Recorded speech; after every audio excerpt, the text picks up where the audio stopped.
today's question comes from a former parishioner of mine at a church in North Carolina. And her question is in regards to the mark of the beast in Revelation 13. And I take it from her question, basically what she's asking is, what's my opinion on what the mark is, and could it be? And I'll fill in that blank in just a minute. But her question arises from, I take it, another Christian writer or blogger that she read in their response to an article that they had read. And so to kind of lay out the groundwork, let me just read this from that writer so it'll kind of give us an idea of where we're going. He writes, after reading a recent article speculating that the mark of the beast found in Revelation 13:16 was some mind-controlling, bloodline-altering micro-implant, I felt compelled to write the following response. If the mark of the beast is somehow tied to modern-day microchip technologies, then warnings concerning the mark meant absolutely nothing to John's original hearers, namely, the 7 churches to whom Revelation is addressed. This concept forces a purely futuristic approach to Revelation, virtually nullifying its authority as a contemporary word to the first century church. Now, when I read that, several things came to my mind. One, there does tend to be this speculation from many Christians today that the mark of the beast might be something like a microchip implanted in someone's hand or somewhere else on their body. And while I understand why they might question that, could it be, I don't think that it is. So in that respect, I do agree with this writer.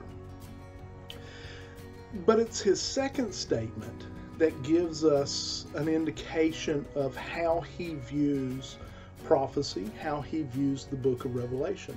See, I think this writer is coming from a preterist viewpoint.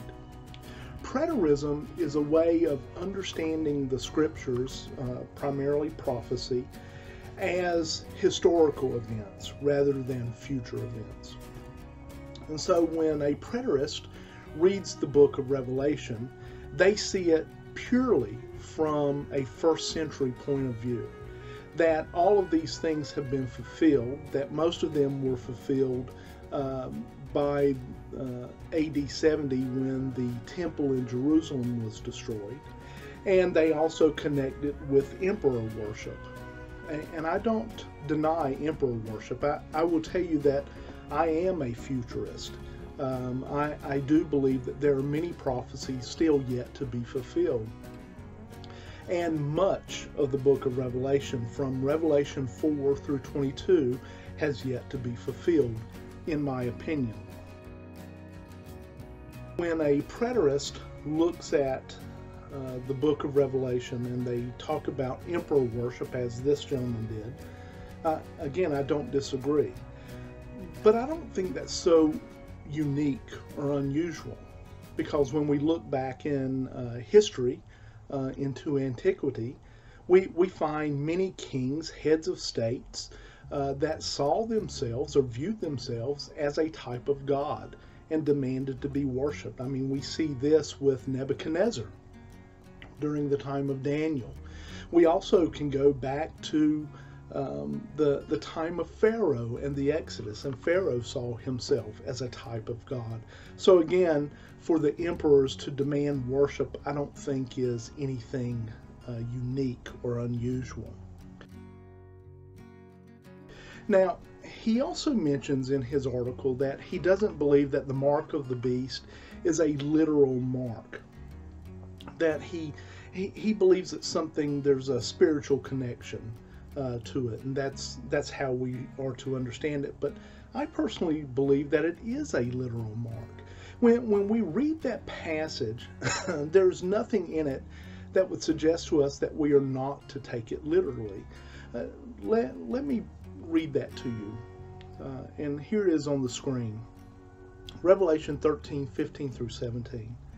And it was given to him to give breath to the image of the beast, so that the image of the beast would even speak and cause as many as do not worship the image of the beast to be killed. So by not taking the mark of the beast, there is this, there's suffering that comes with that. Verse 16.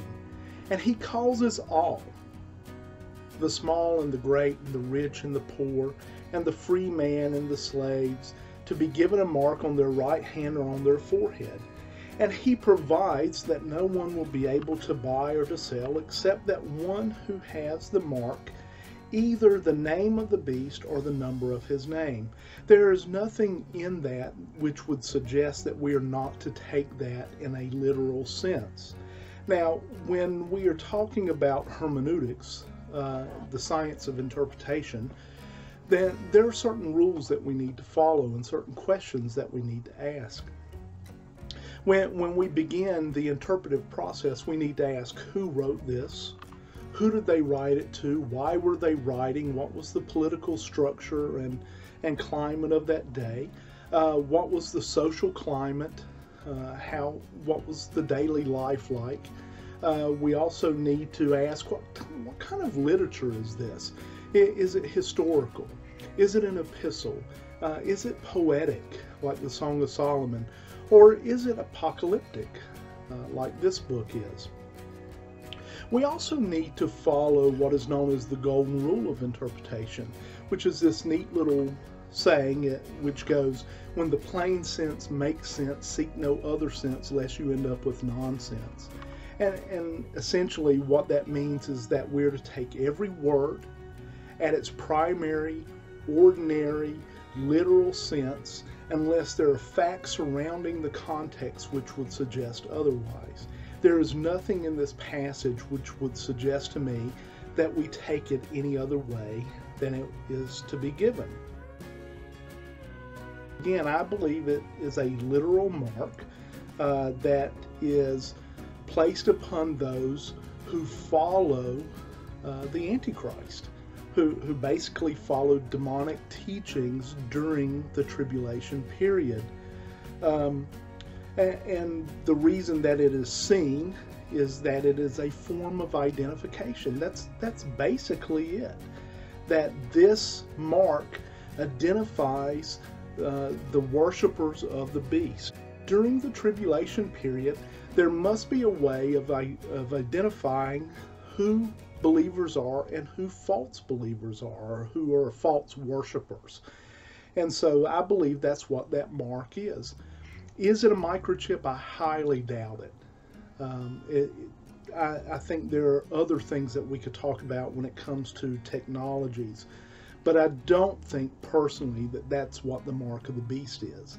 I think it is something that is put on the skin somehow, that be it some form of tattooing.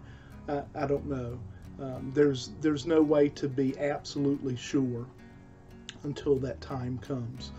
But that's my response to what the mark of the beast is. And there's more to it that we could cover. But if you have questions that you would like to pose, if you would like to respond to this and would like more teaching on it, please let me know. Just email me at rod@rod-west.net. Thanks again. God bless.